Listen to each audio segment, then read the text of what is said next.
ကောင်မလေးကသူ့ရဲ့မျက်နှာဖုံးကိုဖယ်လိုက်တော့မှပဲဘိုးလူပွဲတဲ့ကိုရုတ်တရက်အားကောင်းမောင်းတန်နဲ့ရောက်လာတဲ့ဒီပြိုင်ဘက်ဟာသူကိုယ်တိုင်ခြေထောက်ချိုးဖို့ခိုင်းစေခဲ့တဲ့အမဖြစ်သူမှသိသွားပြီးညီမဖြစ်သူမှာထိတ်လန့်သွားတော့တာပါပဲတကယ်တော့မကြခင်ကမှအမဖြစ်သူဟာသူ့ရဲ့အကတွေကိုညီမဖြစ်သူကဘယ်လိုလုပ်ပြီးအမြဲတမ်းခိုးယူနိုင်ခဲ့လဲဆိုတဲ့အကြောင်းရင်းကိုသိသွားခဲ့တာဖြစ်ပြီးအဲ့ဒါကသူ့အဖေပေးခဲ့တဲ့အနီရောင်ကခုံနဲ့ဖက်နဲ့ကြောင့်မှသိသွားတော့အဲ့ဒီဖက်နဲ့ကိုမီးရှို့ပြီးအိမ်ကနေပြက်ပြက်တသားဆင်းလာခဲ့တာပါဒါပေမဲ့ညီမဖြစ်သူကတော့အမဖြစ်သူကသူ့စီကနေချန်ပီယံဆုကိုလူယူသွားမှကြောက်တဲ့အတွက်လူမိုက်တစုကိုငှားပြီးအမဖြစ်သူရဲ့ခြေထောက်တွေကိုရိုက်ချိုးခိုင်းခဲ့ပါတယ်ဒါပေမဲ့အမဖြစ်သူကရဲကိုအချိန်မီဖုန်းဆက်ပြီးလူမိုက်တွေကို6လက်နိုင်ခဲ့ရုံတင်မကပဲသူတို့ကိုအခင်းဖြစ်တဲ့နေရာမှာတင်ပတ်စံပေးပြီးအလုပ်ပြီးသွားပြီလို့ညီမဖြစ်သူကိုပြန်ပြောခိုင်းလိုက်တာကိုတော့သူလုံးဝမသိခဲ့ရှာပါဘူးအဲ့ဒီနောက်မှာတော့အမဖြစ်သူဟာသူ့တငယ်ချင်းရဲ့အကူအညီနဲ့နာမည်အစ်စ်ပြောင်းပြီးပြိုင်ပွဲမှာဆက်လက်ရှင်ပြိုင်ခဲ့ပါတယ်အမဖြစ်သူပြိုင်ပွဲထဲမှာမရှိတော့တာကိုတွေးလိုက်ရတဲ့အခါညီမဖြစ်သူကတော့ချန်ပီယံဆုကိုအေးအေးဆေးဆေးရတော့မယ်လို့ထင်နေခဲ့တာပေါ့မထင်မှတ်ပဲအမဖြစ်သူရဲ့တငယ်ချင်းကလည်းတော်တော်လေးတော်တဲ့ပြိုင်ပွဲဖြစ်နေတာကိုတွေးတော့သူကအချင်းဟောင်းအတိုင်းရင်းနှီးချင်အောင်ဆောင်ပြီးအဲ့ဒီတငယ်ချင်းကိုလည်းအနီရောင်ကခုံနဲ့ဖက်နဲ့တစုံလက်ဆောင်ပေးလိုက်ပြန်ပါတယ်ဒါကိုအမြဲတမ်းသတိရှိနေတဲ့အမဖြစ်သူကရိပ်မိသွားတာကိုတော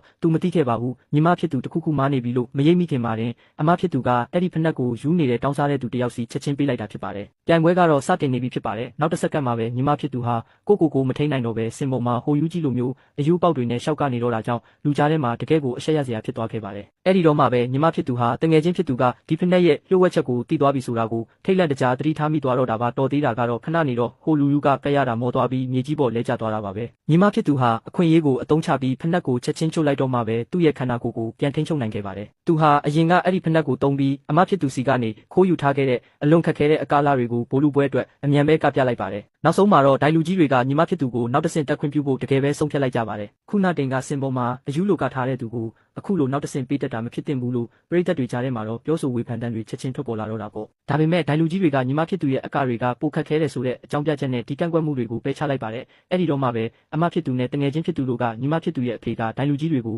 လက်ထိုးထားတယ်ဆိုတာကိုသိလိုက်ရပါတယ်တငယ်ချင်းဖြစ်သူဟာလည်းစိတ်ပြက်လက်ပြက်နဲ့ပဲပြိုင်ပွဲကနေနှုတ်ထွက်ခဲ့ရပြီးသူ့ရဲ့မျှော်လင့်ချက်အားလုံးကိုတော့အမဖြစ်သူစီမှာပဲပုံအပ်ထားလိုက်ပါတော့တယ်အမဖြစ်သူကလည်းလူတွေမျှော်လင့်ထားတဲ့အတိုင်းသူ့ရဲ့ရင်သက်ရှုမောခွဲအကတွေနဲ့ဘိုးလူပွဲအထိတက်လန်းနိုင်ခဲ့ပါတယ်အဲ့ဒီအချိန်မှာပဲညီမဖြစ်သူနဲ့သူ့အဖေကအမြဲတမ်းမျက်နှာဖုံးတက်ထားတဲ့ကောင်မလေးကိုသတိထားမိသွားပြီးသူ့ပုံစံကရင်းနှီးနေတဲ့အတွက်ဒါဟာအိမ်ကနေထွက်သွားတဲ့အမဖြစ်သူပြန်လာတာများလားလို့တန်တရားဝင်လာကြပါတယ်ဒါပေမဲ့လူမိုက်တွေကအလုပ်ပြီးသွားပြီလို့ပြောခဲ့တာကိုပြန်သတိရပြီးသူတို့လည်းအဲ့ဒီလောက်ကြီးထဲမစင်စားခဲ့ကြပါဘူးဒါပေမဲ့ညီမဖြစ်သူရဲ့ချန်ပီယံဆုကိုလာမတားဆီးနိုင်အောင်လို့အဖေဖြစ်သူကညီမဖြစ်သူကိုစေးရည်တပလင်းပေးလိုက်ပြီးအမဖြစ်သူရဲ့ဖန်ခွက်ထဲကိုခိုးထည့်ဖို့ခိုင်းစေခဲ့ပါတယ်တော်သေးတာကတော့အမဖြစ်သူနဲ့သူ့တငယ်ချင်းကသတိရှိကြတဲ့အတွက်သူတို့ရဲ့အကြံစီကိုသိသွားခဲ့ပြီးဘာအနေအမှမဖြစ်ခဲ့ပါဘူးဒါပေမဲ့သူတို့အနေနဲ့ညီမဖြစ်သူကိုလက်ပူးလက်ကျက်မဖမ်းမိခဲ့တဲ့အတွက်နောက်ဆုံးမှာတော့ဒီအတိုင်းပဲလွတ်ပေးလိုက်ရပါတယ်ဒါကညီမဖြစ်သူကိုပို့ပြီးမကြေမနက်ဖြစ်အောင်လုပ်လိုက်တယ်လို့ဖြစ်သွားပါတယ်ဘိုးလူပွဲနေ့မှာတော့ညီမဖြစ်သူကမျက်နှာဖုံးတက်ထားတာဟာပရိသတ်ကိုမယိုသေးရရောက်တယ်လို့အကြောင်းပြပြီးအမဖြစ်သူကိုမျက်နှာဖုံးချုပ်ဖို့အတင်းတောင်းဆိုခဲ့ပါတယ်အမဖြစ်သူကလည်းအချိန်တန်ပြီလို့ခံစားမိတာနဲ့ဖုံးကွယ်မထားတော့ပဲမျက်နှာဖုံးကိုချုပ်လိုက်ပါတယ